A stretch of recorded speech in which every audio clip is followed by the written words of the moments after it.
ನಮಸ್ಕಾರ. ಒಂದು ಕಂಪನಿ ಎಷ್ಟು ದೊಡ್ಡದು ಅಂತ ಹೇಗೆ ನಿರ್ಧರಿಸೋದು? ಅದರ ಒಂದೇ ಒಂದು ಷೇರಿನ ಬೆಲೆ ನೋಡಿ ಹೇಳ್ಬೋದಾ? ಖಂಡಿತ ಇಲ್ಲ. ಹಾಗಾದ್ರೆ ಕಂಪನಿಯ ನಿಜವಾದ ಗಾತ್ರವನ್ನ ಅಳೆಯೋದು ಹೇಗೆ? ಬನ್ನಿ, ಇವತ್ತಿನ ಈ ಜ್ಞಾನದ ಪಯಣದಲ್ಲಿ ನಾವು ಮಾರ್ಕೆಟ್ ಕ್ಯಾಪಿಟಲೈಸೇಷನ್ ಅಥವಾ ಮಾರ್ಕೆಟ್ ಕ್ಯಾಪ್ ಬಗ್ಗೆ ತುಂಬಾನೇ ಸರಳವಾಗಿ ಅರ್ಥ ಮಾಡ್ಕೊಳ್ಳೋಣ. ಓಕೆ, ನಾವು ಈ 5 ಮುಖ್ಯ ಹಂತಗಳ ಮೂಲಕ ಮಾರ್ಕೆಟ್ ಕ್ಯಾಪ್ ಜಗತ್ತನ್ನು ಸುತ್ತಿ ಬರೋಣ. ಮೊದಲಿಗೆ ಷೇರು ಬೆಲೆಯ ಬಗ್ಗೆ ಇರುವ ತಪ್ಪು ಕಲ್ಪನೆಯಿಂದ ಶುರು ಮಾಡಿ ಕೊನೆಗೆ ನಮ್ಮದೇ ಆದ ಒಂದು ಇನ್ವೆಸ್ಟ್ಮೆಂಟ್ ಸ್ಟ್ರಾಟಜಿಯನ್ನು ಹೇಗೆ ರೂಪಿಸ್ಕೊಳ್ಬೋದು ಅನ್ನೋವರೆಗೂ ಎಲ್ಲವನ್ನೂ ನೋಡೋಣ. ಸರಿ, ಮೊದಲಿಗೆ ಒಂದು ದೊಡ್ಡ ತಪ್ಪು ಕಲ್ಪನೆಯನ್ನ ಸರಿ ಮಾಡ್ಕೊಳ್ಳೋಣ. ₹1000 ಷೇರು ₹100 ಷೇರಿಗಿಂತ ಯಾವಾಗಲೂ ಉತ್ತಮವಾದ ಕಂಪನಿ ಅಂತ ಅನ್ಕೋತಾರೆ. ಆದರೆ ಅದು ನಿಜವಲ್ಲ.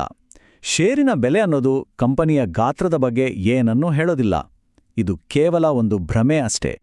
ಈ ಪ್ರಶ್ನೆಗೆ ನೇರವಾಗಿ ಉತ್ತರ ಹೇಳೋಕೆ ಆಗೋದಿಲ್ಲ. ಯಾಕೆ ಗೊತ್ತಾ?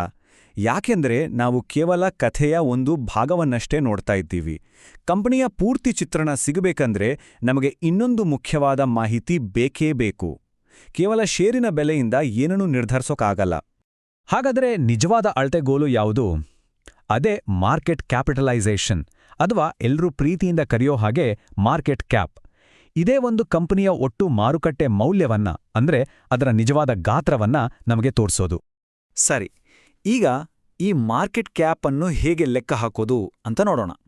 ಇದರ ಹಿಂದಿರೋ ಫಾರ್ಮುಲಾ ತುಂಬಾನೇ ಸರಳ. ಯಾರಿಗೆ ಬೇಕಾದರೂ ಇದು ಸುಲಭವಾಗಿ ಅರ್ಥ ಆಗುತ್ತೆ. ನೋಡಿ, ಮಾರ್ಕೆಟ್ ಕ್ಯಾಪ್ ಕಂಡುಹಿಡಿಯೋದಂದ್ರೆ ಇಷ್ಟೇ. ಕಂಪನಿಯ ಒಂದು ಷೇರ್ನ ಪ್ರಸ್ತುತ ಬೆಲೆ ಎಷ್ಟಿದೆ ಅಂತ ನೋಡಿ, ಅದನ್ನ ಮಾರುಕಟ್ಟೆಯಲ್ಲಿ ಚಲಾವಣೆಯಲ್ಲಿರೋ ಒಟ್ಟು ಷೇರ್ಗಳ ಸಂಖ್ಯೆಯಿಂದ ಗುಣಿಸಿದ್ರೆ ಮುಗೀತು. ಬರೋ ಉತ್ತರವೇ ಆ ಕಂಪನಿಯ ಮಾರ್ಕೆಟ್ ಕ್ಯಾಪ್. ಸಿಂಪಲ್ ಅಲ್ವಾ? ಬನ್ನಿ ಒಂದು ಉದಾಹರಣೆ ನೋಡೋಣ. ಒಂದು ಕಂಪನಿಯ ಶೇರ್ ಬೆಲೆ ₹500 ಇದೆ ಅಂದ್ಕೊಳ್ಳಿ. ಆ ಕಂಪನಿಯ ಒಟ್ಟು 10 ಕೋಟಿ ಷೇರುಗಳು ಮಾರುಕಟ್ಟೆಯಲ್ಲಿವೆ.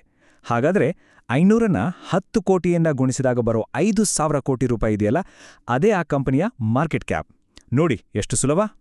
ಮಾರ್ಕೆಟ್ ಕ್ಯಾಪ್ ಹೇಗೆ ಲೆಕ್ಕ ಹಾಕೋದಂತ ಗೊತ್ತಾಯ್ತು.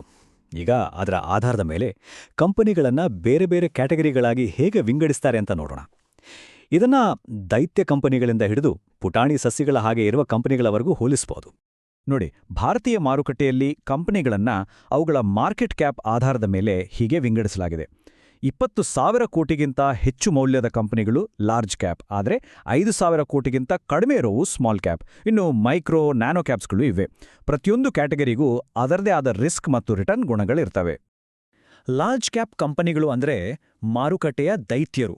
ದೈತ್ಯ ಆಲದ ಮರದ ತರಹ. ಮಾರುಕಟ್ಟೆಯ ಏರಿಳಿತ ಅನ್ನೋ ಬಿರುಗಾಳಿಗೆ ಸುಲಭವಾಗಿ ಅಲುಗಾಡಲ್ಲ. ಇವು ನಿಧಾನವಾಗಿ ಬೆಳೆಯಬಹುದು, ಆದರೆ ಹೂಡಿಕೆದಾರರಿಗೆ ಒಂದು ಸ್ಥಿರವಾದ, ನಂಬಿಕೆಗೆ ಅರ್ಹವಾದ ಆದಾಯವಲ್ಲ ನೀಡ್ತವೆ. ಮಿಡ್ ಕ್ಯಾಪ್ ಕಂಪನಿಗಳು ಅಂದ್ರೆ ವೇಗವಾಗಿ ಬೆಳೀತಾ ಇರೋ ಮಾವಿನ ಮರಗಳಿದ್ದ ಹಾಗೆ. ಇವು ಲಾರ್ಜ್ ಕ್ಯಾಪ್ಗಳಿಗಿಂತ ವೇಗವಾಗಿ ಬೆಳೆಯೋ ಶಕ್ತಿ ಹೊಂದಿರುತ್ತವೆ. ಇವತ್ತಿನ ಮಿಡ್ ಕ್ಯಾಪ್ಗಳು ನಾಳಿನ ಲಾರ್ಜ್ ಕ್ಯಾಪ್ಗಳಾಗುವ ದೊಡ್ಡ ಪೊಟೆನ್ಷಿಯಲ್ ಇಟ್ಕೊಂಡಿರ್ತವೆ. ಇನ್ನು ಸ್ಮಾಲ್ ಕ್ಯಾಪ್ ಕಂಪನಿಗಳು, ಇವು ಪುಟ್ಟ ಸಸಿಗಳಿದ್ದ ಹಾಗೆ. ಸರಿಯಾದ ಪೋಷಣೆ ಸಿಕ್ಕರೆ ಇವು ತುಂಬಾನೇ ವೇಗವಾಗಿ ಬೆಳೆದು ದೊಡ್ಡ ಮರವಾಗಬಲ್ಲವು, ಅಂದ್ರೆ ಮಲ್ಟಿ ಬ್ಯಾಗರ್ ರಿಟರ್ನ್ಸ್ ಕೊಡಬಲ್ಲವು. ಆದರೆ ರಿಸ್ಕ್ ಕೂಡ ಅಷ್ಟೇ ಹೆಚ್ಚಿರುತ್ತೆ.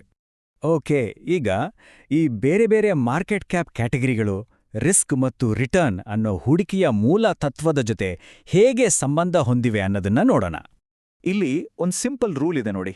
ಕಂಪನಿಯ ಗಾತ್ರ ಚಿಕ್ಕದಾದಷ್ಟು ರಿಸ್ಕ್ ಜಾಸ್ತಿಯಾಗುತ್ತೆ, ಆದರೆ ಬೆಳವಣಿಗೆಯ ಸಾಧ್ಯತೆಯೂ ಕೂಡ ಜಾಸ್ತಿಯಾಗುತ್ತೆ. ಲಾರ್ಜ್ ಕ್ಯಾಪ್ಗಳು ಸೇಫ್, ಆದರೆ ಸ್ಮಾಲ್ ಕ್ಯಾಪ್ಗಳು ಹೈ ರಿಟರ್ನ್ಸ್ ಕೊಡೋ ಚಾನ್ಸ್ ಇರುತ್ತೆ. ಹಾಗಾಗಿ ಎಷ್ಟು ರಿಸ್ಕ್ ತಗೊಳ್ಳಕ್ಕೆ ಸಿದ್ಧ ಅನ್ನೋದ್ರ ಮೇಲೆ ಇದು ನಿಂತಿದೆ. ಒಂದು ವಿಷಯವನ್ನ ಯಾವಾಗ್ಲೂ ನೆನಪಿಡಬೇಕು. ಮಾರುಕಟ್ಟೆ ಕುಸಿದಾಗ ಈ ಪುಟ್ಟ ಸಸಿಗಳಂತಿರೋ ಸ್ಮಾಲ್ ಕ್ಯಾಪ್ಗಳಿಗೆ ಹೆಚ್ಚು ಪೆಟ್ಟು ಬೀಳುತ್ತೆ. ಆದರೆ ದೈತ್ಯ ಆಲದ ಮರಗಳಂತಿರೋ ಲಾರ್ಜ್ ಕ್ಯಾಪ್ಗಳು ಸಾಮಾನ್ಯವಾಗಿ ಗಟ್ಟಿಯಾಗಿ ನಿಲ್ತವೆ. ಇದು ಹೂಡಿಕೆಗೆ ಒಂದು ರೀತಿಯ ರಕ್ಷಣೆ ಕೊಡುತ್ತೆ. ಸರಿ, ಇಷ್ಟೆಲ್ಲ ಕಲ್ತ ಮೇಲೆ ಈ ಜ್ಞಾನವನ್ನ ಬಳಸಿ ನಮ್ದೇ ಆದ ಇನ್ವೆಸ್ಟ್ಮೆಂಟ್ ಸ್ಟ್ರಾಟಜಿಯನ್ನ ಹೇಗೆ ರೂಪಿಸೋದು ಅಂತ ನೋಡೋಣ ಬನ್ನಿ. ಇದು ಆಮೆ ಮತ್ತೆ ಮೊಲದ ಕಥೆ ಇದ್ದಾಗೆ. ಆಮೆಯ ಹಾಗೆ ನಿಧಾನ ಮತ್ತು ಸ್ಥಿರವಾದ ಆದಾಯ ಬೇಕು ಅನ್ನೋರು ಲಾರ್ಜ್ ಕ್ಯಾಪ್ಗಳನ್ನು ಆಯ್ಕೆ ಮಾಡ್ಕೋತಾರೆ. ಆದರೆ ಮೊಲದ ಹಾಗೆ ವೇಗವಾಗಿ ಬೆಳೆಯೋ ಅವಕಾಶಗಳನ್ನು ಹುಡುಕೋರು ಮಿಡ್ ಮತ್ತು ಸ್ಮಾಲ್ ಕ್ಯಾಪ್ಗಳ ಕಡೆಗೆ ಹೆಚ್ಚು ಗಮನ ಕೊಡ್ತಾರೆ. ನಮ್ಮ ಗುರಿ ಏನು ಅನ್ನೋದು ಇಲ್ಲಿ ಮುಖ್ಯ. ನಿಮಗೆ ಗೊತ್ತಾ, ಮಾರ್ಕೆಟ್ ಕ್ಯಾಪ್ ಅನ್ನೋದು ನಮ್ಮ ನಿಫ್ಟಿ, ಸೆನ್ಸೆಕ್ಸ್ ತರದ ಸ್ಟಾಕ್ ಮಾರ್ಕೆಟ್ ಇಂಡೆಕ್ಸ್ಗಳನ್ನು ರೂಪಿಸೋಕೆ ಕೂಡ ಬಳಸ್ತಾರೆ. ನಿಫ್ಟಿ 50 ಭಾರತದ ಟಾಪ್ 50 ಲಾರ್ಜ್ ಕ್ಯಾಪ್ ಕಂಪನೀಸ್ಗಳನ್ನು ಪ್ರತಿನಿಧಿಸ್ತಾರೆ. ನಿಫ್ಟಿ ಮಿಡ್ ಕ್ಯಾಪ್ 150 ಮಧ್ಯಮ ಗಾತ್ರದ ಕಂಪನಿಗಳನ್ನು ಪ್ರತಿನಿಧಿಸುತ್ತೆ. ಇದರಿಂದ ಮಾರುಕಟ್ಟೆಯ ಬೇರೆ ಬೇರೆ ಸೆಗ್ಮೆಂಟ್ಗಳು ಹೇಗೆ ಪರ್ಫಾರ್ಮ್ ಮಾಡ್ತಾ ಇವೆ ಅಂತ ನಮಗೆ ಸುಲಭವಾಗಿ ಗೊತ್ತಾಗುತ್ತೆ.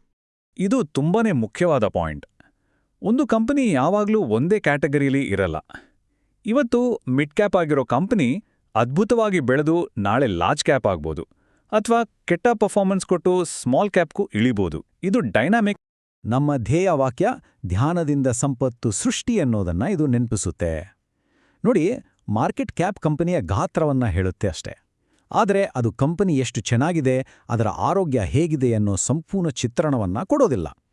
ಅದಕ್ಕೆ ನಾವು ಬೇರೆ ಕೆಲವು ಮುಖ್ಯ ಅಂಶಗಳನ್ನು ನೋಡಬೇಕಾಗತ್ತೆ.